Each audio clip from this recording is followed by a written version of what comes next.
हाय दोस्तों, मैं हूं आपका दोस्त अक्षय पटेल। तो आज मैं आपको बताना चाहूँगा कि फ्री रेंज में फार्मिंग करने के लिए आपको किस तरह के चिक्स लेने चाहिए, ख़रीदना चाहिए। क्योंकि इन छोटे छोटे चिक्स को ख़रीदने में, ब्रूडिंग में बहुत ज़्यादा प्रॉब्लम होती है, और ख़ास करके ठंड के दिनों में। क्योंकि अगर हम फ्री रेंज फार्मिंग कर रहे हैं तो बहुत सारे तरीक़ों से हमारे नुकसान हो सकता है। जैसे इन्हें बाहर छोड़ने पर चील, कौवे और एक परिंदा भी आता है, वो परिंदा भी इसे उठा करके ले जाता है। जैसे वो कबूतर के साइज़ में होता है, कबूतर के जैसे दिखता है, जिसे दबकुल चिड़िया भी बोलते हैं गांव में। तो उससे ख़तरा होता है, साथ ही चील, कौवों से ख़तरा होता है। तो इस तरह से हम खुले में इसे नहीं छोड़ सकते। और ब्रूडिंग के लिए भी उतना बजट नहीं होता कि हम ब्रूडिंग के लिए इसके लिए अलग से सिस्टम तैयार कर सके या फार्म तैयार कर सके।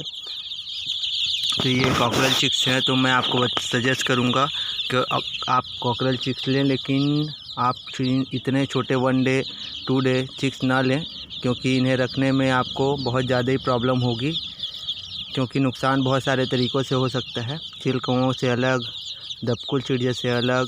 साथ ही ठंड में सबसे ज़्यादा प्रॉब्लम होगी, क्योंकि आप चील कौवों से बचा सकते हो, लेकिन ठंड से आप इन्हें नहीं बचा सकते। क्योंकि ये ठंड के दिनों में अगर इनका रख रखाव सही, टेम्परेचर इनको नहीं मिल पाया, इनका टेम्परेचर मेंटेनेंस नहीं हो पाया, तो ये एक दूसरे के ऊपर चढ़ जाते हैं, एक दूसरे को दबा देते हैं।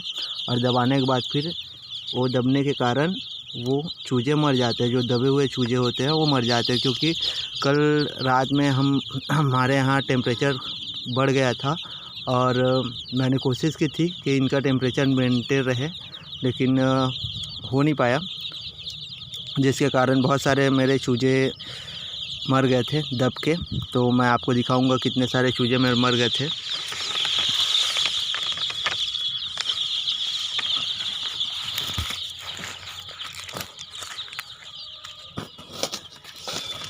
ये आप देख सकते हैं, ये इनके ऊपर बैठ गए थे, ठंड के कारण इनके ऊपर बैठ गए थे, जिसके कारण ये दब के मर गए थे।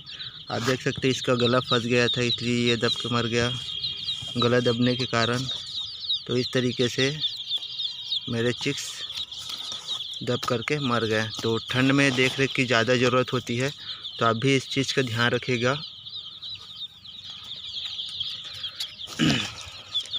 यहाँ भी देख सकते हैं, यहाँ एक चिक्स है,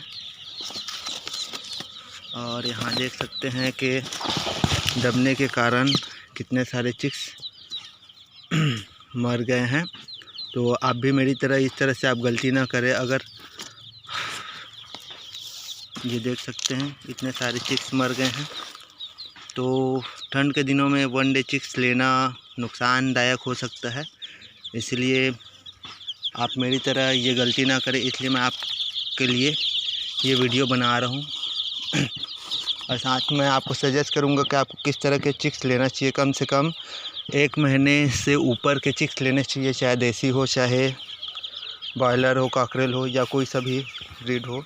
तो आप देख सकते हैं यहाँ देसी मैंने ले कर के आया था। ये 40 दिनों के हो चुके हैं। जब ये 25 से 30 दिन के थे तभी मैं इसको ले कर के आया था अपने फार्म में। और मैं फ्री रेंज फार्मिंग कर रहा हूँ, अभी स्टार्टअप है मेरा। तो आप भी अगर स्टार्टअप में चिक्स लाना चाहते हैं तो कम से कम मिनिमम 25 से 30 दिन, 1 महीने का चिक्स ही ला करके रखें। क्योंकि ठंड के दिनों में रखने में बहुत ज़्यादा प्रॉब्लम होती है, और आप 1 महीने का चूजा ले करके आते हैं तो आपको उतनी ज़्यादा प्रॉब्लम नहीं होगी। तो मेरे बहुत सारे चिक्स इधर उधर ये अच्छे से खाना वाना सीख गए, एकदम देसी तरीके से खाना सीख गए। तो अभी बहुत जगह इधर उधर घूम रहे होंगे, अपने खाने की तलाश में गए होंगे। तो मैं आपको दिखा रहा हूँ, वो नीचे की तरफ है।